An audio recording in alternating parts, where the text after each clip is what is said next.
आज की बात। स्वागत। आज अंतर्राष्ट्रीय महिला दिवस है। आधी आबादी दुनिया की, लेकिन बड़े लंबे समय से अपनी बराबरी का संघर्ष कर रही है। बराबरी उस व्यवस्था से जो व्यवस्था उन्हें बराबर का दर्जा नहीं देती, उस व्यवस्था से जो व्यवस्था उन्हें दोयम दर्जे पर रखती है, उस व्यवस्था से ये लड़ाई का जो पर्व है उस पर्व में भी उत्सव नहीं है। अंतर्राष्ट्रीय महिला दिवस ये कोई उत्सव या फिर किसी तरह के बड़े बड़े आयोजन और कार्यक्रमों का हिस्सा नहीं, बल्कि अंतर्राष्ट्रीय महिला दिवस ये बराबरी की लड़ाई का एक वो पर्व है जिस पर्व को महिलाओं ने अपने स्वयं के लिए चुना भी और लड़ा भी और जीता भी। लेकिन आज अगर हम अंतर्राष्ट्रीय महिला दिवस की इस उपलब्धि को देखें तो क्या महिलाओं को उनका जो दर्जा है वो दर्जा मिल चुका है? क्या महिलाएं अपने आप को इस व्यवस्था में सबके बराबर पाती हैं? तो इसका उत्तर आज भी नहीं मिलता है। और जब ये नहीं उत्तर मिलता है तो इसे हम दूसरे शब्दों में कहें कि ये एक निरंतरता की लड़ाई है। आपको शायद याद होगा कि अंतर्राष्ट्रीय महिला दिवस 1917 में इसकी शुरुआत उन रूसी महिलाओं ने की, जो रूसी महिलाएं समाजवादी आंदोलन और श्रमिक आंदोलनों से आती थीं। और उनकी जो ये शुरुआत थी, ये शुरुआत इसलिए थी कि उनके काम के घंटे निश्चित किए जाए, क्योंकि उसमें कोई निश्चितता नहीं थी। उनका जो वेतन है उस वेतन को समान किया जाए, सबके बराबर उनको वेतन मिलना चाहिए, क्योंकि काम तो वो उतना ही करती है। फिर उनके वेतन में कटौती क्यों? एक और भी उनके साथ में एक बात थी इस आंदोलन के साथ कि जो हिंसा होती है कार्यस्थल पर भी और अन्य जगह पर भी, उस हिंसा से निजात मिले। ये हिंसा मानसिक भी है, व्यावहारिक भी है, शारीरिक भी है।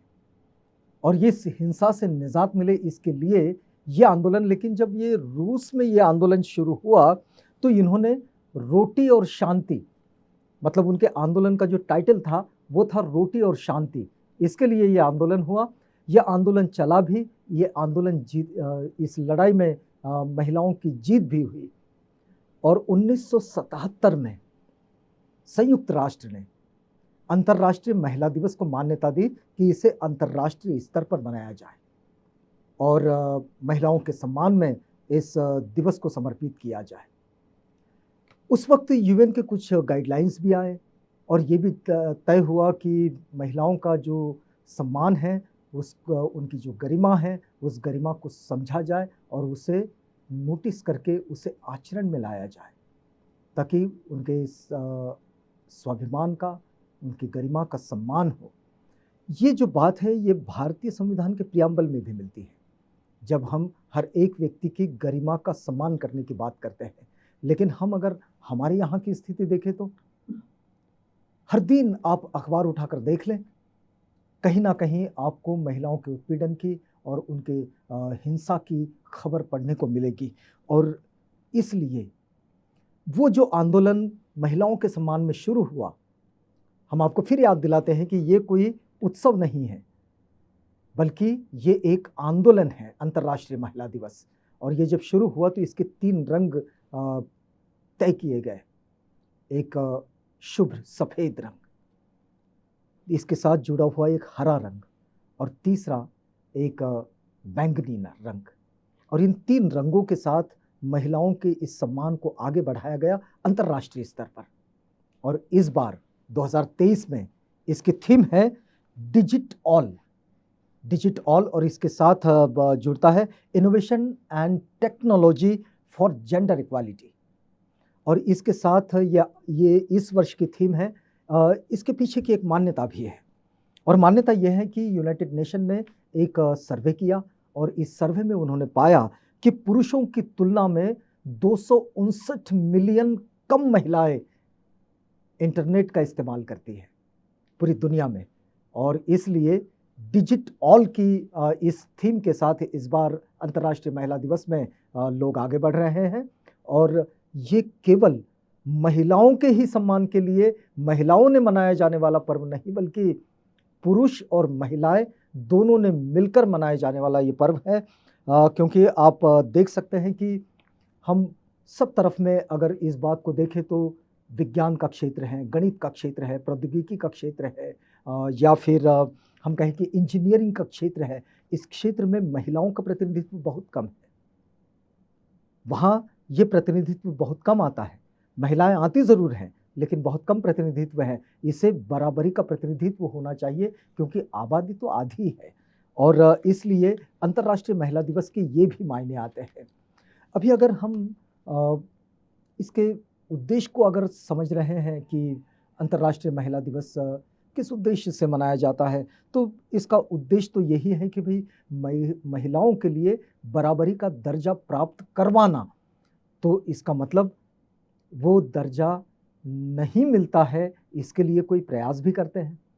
तो जो मिलना चाहिए इसके लिए भी प्रयास होने चाहिए और भेदभाव से महिलाओं को दूर रखना, उनके साथ कोई भेदभाव ना हो और कोई भी महिला अधिकारों से वंचित ना रहे, ये वास्तव में अंतर्राष्ट्रीय महिला दिवस को मनाने का औचित्य है।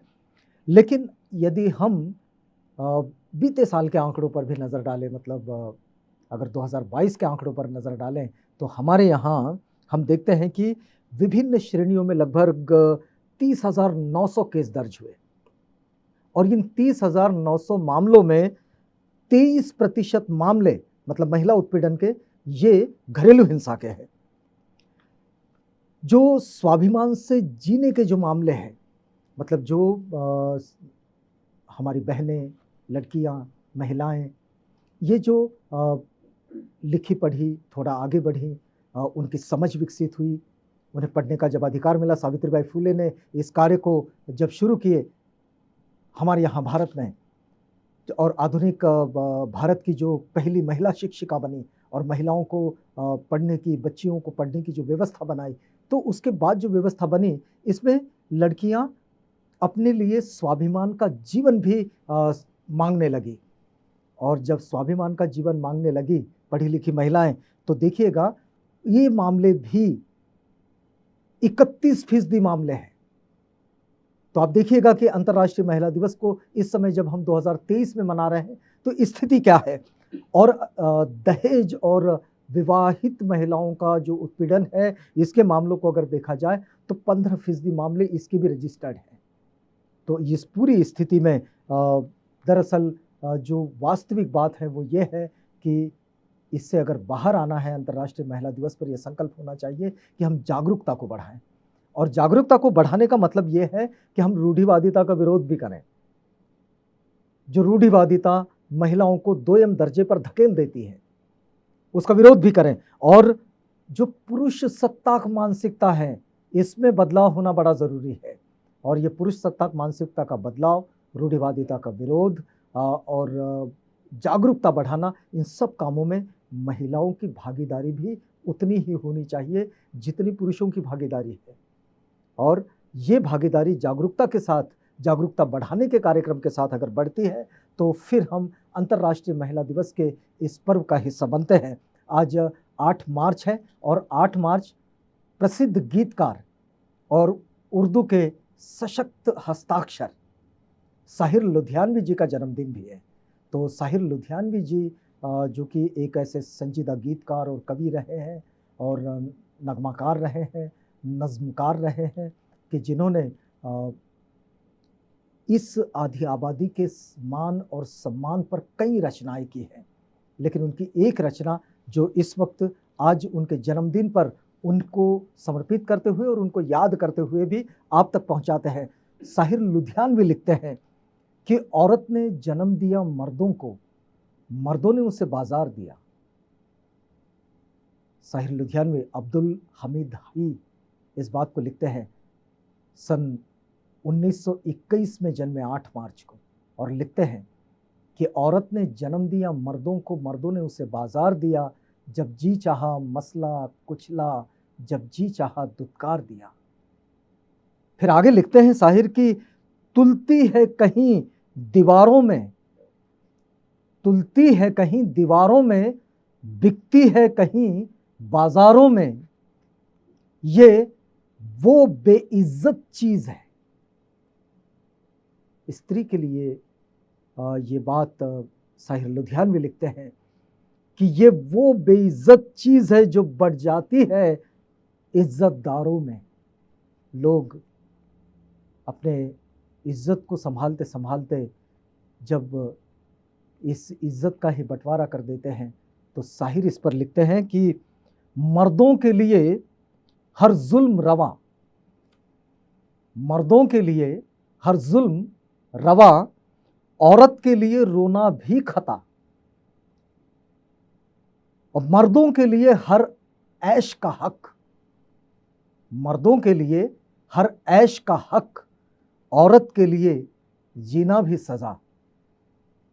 साहिर ये जो असमानता पर लिखते हैं स्त्री और पुरुष की, तो ये स्थिति आज अंतर्राष्ट्रीय महिला दिवस पर हमें बहुत बेहतर तरीके से समझना चाहिए। और साहिर को याद करते हुए भी इस नज़्म को, ये हमेशा जिंदा नज़्म है साहिर की, बड़ी लंबी नज़्म है लेकिन उसका कुछ थोड़ा सा हिस्सा हम आप तक पहुंचा रहे हैं। साहिर लिखते हैं कि मर्दों के लिए हर ऐश का हक, औरत के लिए जीना भी सजा, मर्दों के लिए लाखों सेजे, औरत के लिए बस एक चीता। औरत ने जन्म दिया मर्दों को, मर्दों ने उसे बाजार दिया, जब जी चाहा मसला कुचला, जब जी चाहा दुत्कार दिया। आज की बात में यहाँ रुकते हैं। अंतर्राष्ट्रीय महिला दिवस पर बहुत बहुत बधाइयाँ। और साहिर लुधियानवी के इस जन्म दिवस पर भी आज साहिर को ये उन्हीं की नज़्म के द्वारा हम याद करते हैं। आप बने रहिएगा आवाज़ इंडिया के साथ।